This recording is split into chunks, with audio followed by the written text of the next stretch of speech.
Hello everyone, welcome back my channel. জীবনের 25টা বছর পার হওয়ার পর খুব ভালোভাবেই বুঝে গেছি যে জীবনে একা থাকা সব থেকে ভালো।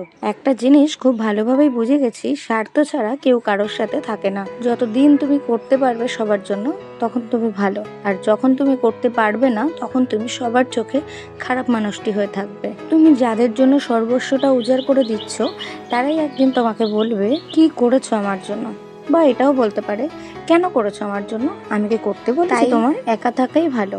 একা থাকলে কারোর প্রতি কোনো এক্সপেকটেশন জন্মাবে না, তাই জীবনে এক্সপেকটেশনও কম আর কষ্ট লাগাও কম। মানুষ ততক্ষণই তোমাকে ভালোবাসবে যতক্ষণ তুমি তাদের জন্য করতে পারবে, আর যখন করতে পারবে না তখন তোমার থেকে দূরে সরে যাবে।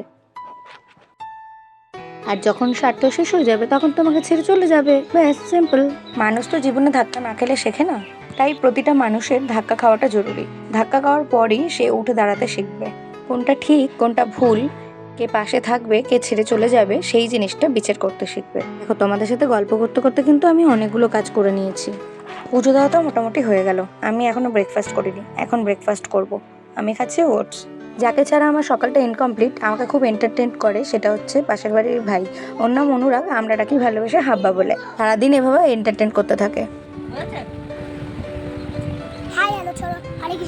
এই কথাগুলো একান্তই আমার মতামত, অযথা প্লিজ গায়ে টেনে নিও না। ভিডিওটা কেমন লাগলো অবশ্যই কিন্তু কমেন্ট করে জানিও। বাই।